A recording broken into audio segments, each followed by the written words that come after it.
25 अप्रैल 2009 UP की राजधानी लखनऊ की मोहनलालगंज तहसील का एक छोटा सा गांव गौरा। सुबह के 6 बज रहे थे। मिट्टी से बने एक घर में संतोषी अपने रोज के काम में जुटी थी। उसके 3 छोटे छोटे बच्चे भी वहीं सो रहे थे।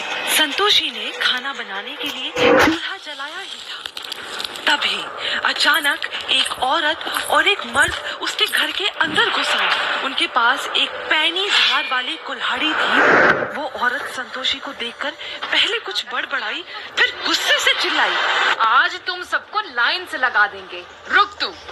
अब उसने अपने साथ आए आदमी की तरफ देखा और कहा, क्या देख रहा है? कुल्हाड़ी उठा और सबका काम तमाम कर दे। शोर सुनकर संतोषी के मासूम बच्चे भी उठ गए। संतोषी डर के मारे पीछे हटने लगी, लेकिन वो आदमी संतोषी को गाली देता हुआ उसकी तरफ बढ़ रहा था। और तभी संतोषी का 6 साल का बेटा रामरूप भागता हुआ आया और उस आदमी के पैरों में लिपट गया। गिड़गिड़ाने लगा कि माँ को छोड़ दो, माँ को मत मारो। लेकिन उस आदमी ने रामरूप को जोर से लात मारी और झल्लाते हुए कहा, तू रुक, पहले तेरी माँ और फिर। उसने संतोषी के सिर पर कुल्हाड़ी से वार कर दिया, लेकिन वो थोड़ा झुक गई तो कुल्हाड़ी उसकी आंख पर लग गई।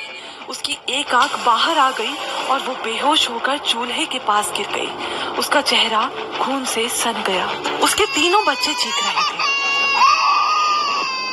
रामरूप दरवाजे की तरफ दौड़ा, लेकिन उस दरिंदे के साथ आई औरत रास्ता रोककर खड़ी हो गई। वो आदमी पीछे से आया और मासूम रामरूप के गाल पर जोरदार थप्पड़ मारते हुए बोला, गांव वालों को बताएगा? रुक, मैं तुझे बताता हूँ। फिर उस आदमी ने बिना रुके उस बच्चे पर 3-4 बार कुल्हाड़ी से हमला कर दिया। मासूम रामरूप वहीं ढेर हो गया और वो पूरा आंगन खून से भर गया।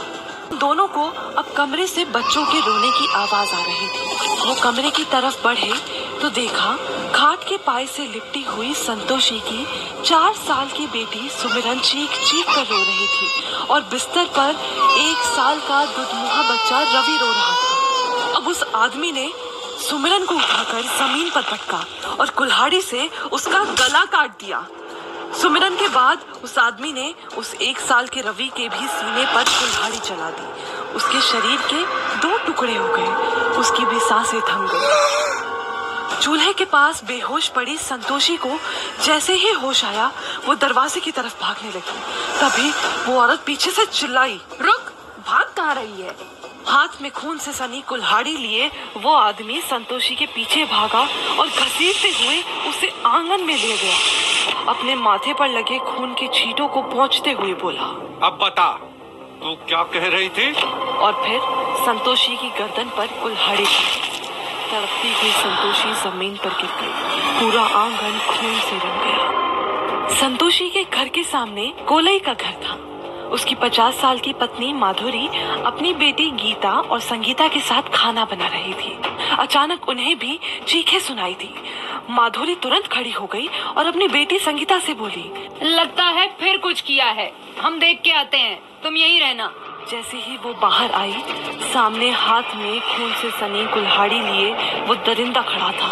उसने चिल्लाकर कहा, आजा तू भी, सबको लाइन में लगा दिया है, अब तेरी बारी है। और फिर कुल्हाड़ी सीधा माधुरी के सिर पर 1, 2, 3 बार वो जमीन पर गिर पड़ी और तड़प तड़प कर मर गई। संगीता अपनी माँ की चीख सुनकर बाहर दौड़ पड़ी।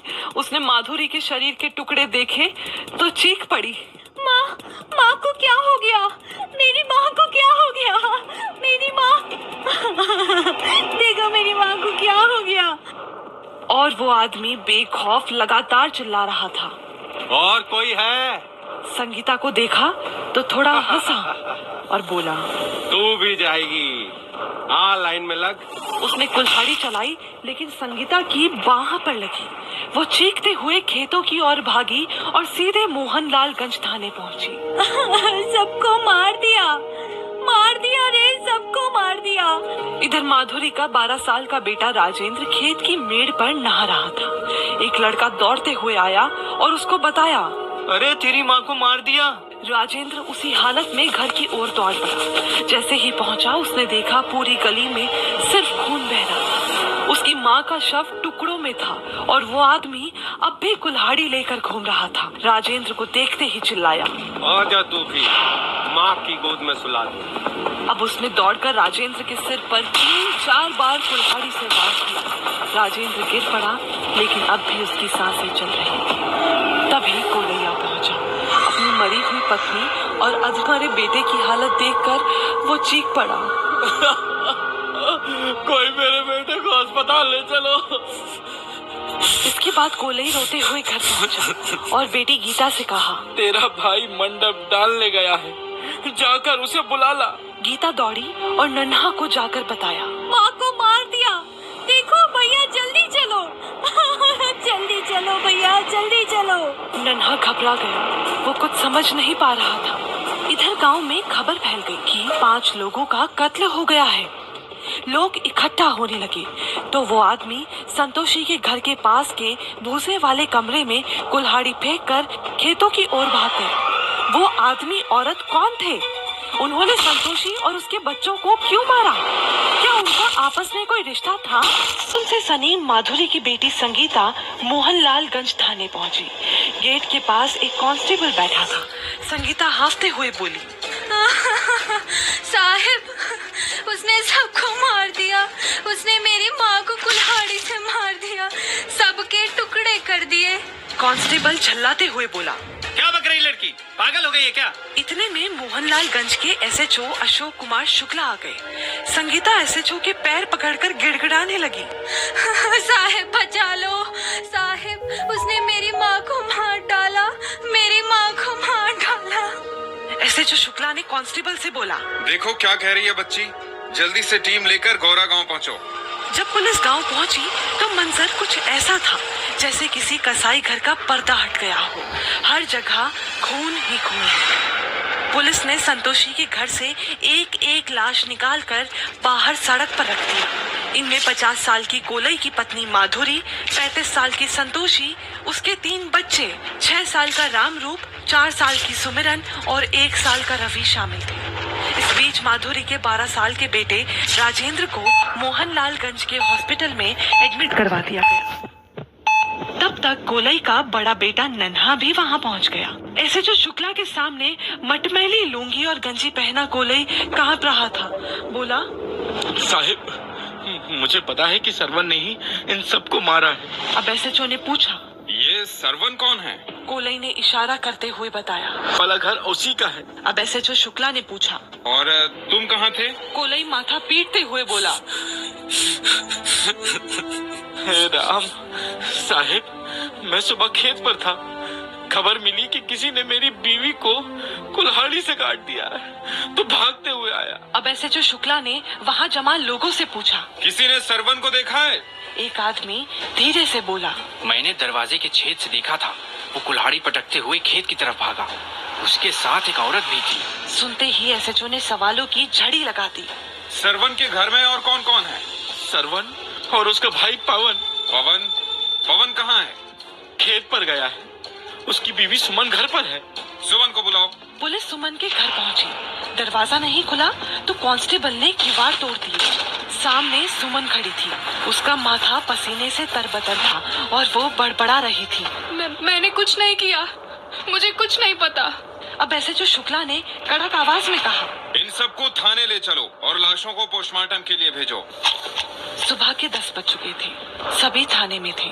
वहाँ संगीता ने बताया, जब मैं माँ को बचाने भागी, सुमन भी वहीं थी। वो कह रही थी, इसकी माँ बहुत बोलती है, आज यही खत्म कर दो, मार दो। सक पकाते हुए सुमन तुरंत बोली, साहिब, घर का काम कर रही थी। सरवन और उसकी बीवी रोज लड़ते थे, आज भी चीख चिल्ला रहे थे। मैंने तो डर के मारे दरवाजा बंद कर लिया। टोकते हुए कोलई बोला, साहिब, इसी से वो सरवन फंसा था। ऐसे जो शुक्ला ने कोलई की तरफ कुर्सी घुमा दी और पूछा, बताओ और क्या क्या जानते हो? साहब, पवन और सरवन सगे भाई हैं। पवन और सुमन की शादी के वक्त सरवन 17-18 साल का था। जब पवन काम पर जाता तो सरवन और सुमन अकेले रहते थे। उनका चक्कर चलने लगा। सरवन की शादी संतोषी से हुई, लेकिन उसका अपनी भाभी सुमन से भी रिश्ता बना रहा। संतोषी ने कई बार इन्हें रंगे हाथों पकड़ा। विरोध करने पे सरवन उसे पीटता था। कोलई के बयान पर एसएचओ शुक्ला ने सुमन से पूछा। क्यों रे, ये जो कह रहा है सच है? सुमन ने कहा, सरवन मेरा देवर है। जब मैं आई वो छोटा था। साथ रहने पर गांव वाले बातें बनाने लगे। साहब मेरा नहीं, संतोषी और कोलई के बेटे नन्हा का चक्कर था। तभी नन्हा बोल पड़ा। साहब मेरा कोई चक्कर नहीं है, मैं रिश्तेदारी में था। मैं मारता तो लाश के पास थोड़ी बैठा रहता। एसएचओ शुक्ला ने सबको हवालात में डाला और सरवन को ढूंढने को कहा। शाम 4 बजे सरवन खेत में मिला। थाने लाते ही एसएचओ शुक्ला ने थप्पड़ मारते हुए उससे पूछा, तूने किया? नहीं साहब, नन्ना ने किया। मेरे घर आया, पहले पत्नी फिर बच्चों को मारा। मैं नमक लेने गया था, लौट कर देखा वो भाग रहा था। हमारे बीच जमीन का झगड़ा था। वो हमें धमकी देता था कि पूरे परिवार को खत्म कर दूंगा। कातिल कौन है, नन्हा, सरवन या सुमन? अगर नन्हा दोषी है तो अपनी माँ और भाई को क्यों मारेगा? और अगर सरवन बेकसूर है तो भागा क्यों? पुलिस ने पूछताछ शुरू की तो कहानी अवैध संबंधों के आरोप तक पहुंच गई, लेकिन अब भी कोई ठोस सबूत या गवाह नहीं था। पुलिस ने संतोषी के पति सरवन, देवरानी सुमन और माधुरी के बेटे नन्हा को रात भर हवालात में बंद रखा। दैनिक पुलिस ने रातों रात लाशों का पोस्टमार्टम करवाया और अंतिम संस्कार किया। सुबह होते ही एसएचओ अशोक कुमार शुक्ला ने एक बार फिर पूछताछ शुरू की। पहला बयान उस रिश्तेदार का लिया गया जहां नन्हा रात को रुका था। उसने बताया, मेरे घर शादी थी, नन्हा मंडप लगाने आया था। सुबह 7 बजे इसकी बहन गीता भागती हुई आई और बोली, सरवन ने सबको मार डाला। पुलिस का शक अब पूरी तरह सुमन और सरवन पर था। एसएचओ शुक्ला ने सरवन के ऊपर डंडे बरसाना शुरू कर दिया। एक लेडी कांस्टेबल को बुलाकर एसएचओ शुक्ला ने कहा, सुमन को पुलिस की भाषा में समझाओ, तभी सच बोलेगी। आखिरकार पुलिस की सख्ती के आगे सरवन टूट गया। करहाते हुए उसने बताया, सुमन ने नहीं कहा था सबको कुल्हाड़ी से काट दो। मैंने वही किया और कुल्हाड़ी भूसे के ढेर में फेंक दी। अब पुलिस सरवन को लेकर गौरा गांव पहुंची। कुल्हाड़ी बरामद की और फॉरेंसिक टेस्ट के लिए लखनऊ भेज दिया। पूछताछ में सरवन ने सारी सच्चाई उगल दी। मेरी भाभी सुमन और मेरे बीच कई सालों से रिश्ता था। शादी हुई तो संतोषी को मेरा सुमन से मिलना बर्दाश्त नहीं था। रोज हमारे झगड़े होने लगे। मेरे घर के सामने कोलई का घर है। उसकी बीवी माधुरी मेरी चाची लगती थी। जब भी मेरा बीवी से झगड़ा होता तो वो बीच बचाव के लिए आ जाती। एक दिन सुमन बोली, सबको काट डालो, किस्सा ही खत्म। तेरा भाई पवन भी बीमारी रहता है। कुछ महीने साल में वो मर जाएगा, फिर हम दोनों रहेंगे साथ। बस मैंने कुल्हाड़ी उठाई और सबको काट डाला। इस घटना के 10 दिन बाद 4 मई 2009 को कोलई के बेटे राजेंद्र ने भी अस्पताल में दम तोड़ दिया। एसएचओ शुक्ला ने सरवन और सुमन पर आईपीसी की धारा 302 और 201 के तहत केस दर्ज किया। 1 जून 2009 को लखनऊ सेशन कोर्ट में चार्जशीट दाखिल हुई। कोलई की ओर से एडवोकेट अशोक कुमार वर्मा ने केस लड़ा। एडवोकेट वर्मा ने जिरह के दौरान कोर्ट से कहा, माय लॉर्ड, एक आदमी ने अपनी भाभी के साथ नाजायज संबंध की वजह से न सिर्फ अपने बीवी बच्चों बल्कि मेरे मुवक्किल की पत्नी और बच्चे को भी बेरहमी से मार डाला। जिस बर्बरता के साथ इन दोनों ने 6 लोगों की हत्या की है, इन्हें फांसी की सजा होनी चाहिए। बचाव पक्ष के वकील ने एडवोकेट वर्मा को टोकते हुए कहा, हुजूर, सच्चाई कुछ और है। सरवन और कोलई की पुरानी दुश्मनी है। घटना के वक्त सरवन नमक लेने गया था, तभी कोलई का बेटा नन्हा आया और सबको काट डाला। पुलिस ने सरवन और सुमन से जबरन झूठा बयान दिलवाया है कि उन्होंने कत्ल किए, जबकि असली हत्यारे कोलई के घर वाले हैं। ये सुन कोलई के वकील उठकर खड़े हो गए और बोले, माय लॉर्ड, पुलिस रिपोर्ट और 13 गवाहों के बयान साफ बताते हैं कि हत्याएं सरवन और सुमन ने की। सरवन के कपड़ों पर भी खून के छींटे थे जो लाशों से मैच हुए। कोलई की बेटियां संगीता और गीता ने बताया कि वारदात वाली सुबह सरवन के घर से चीखें आ रही थी और सुमन कह रही थी, इसकी मां को मत छोड़ना, मार दो। लखनऊ सेशन कोर्ट के एडिशनल सेशन जज हरीश त्रिपाठी की अदालत में करीब 8 साल तक ये मामला चला।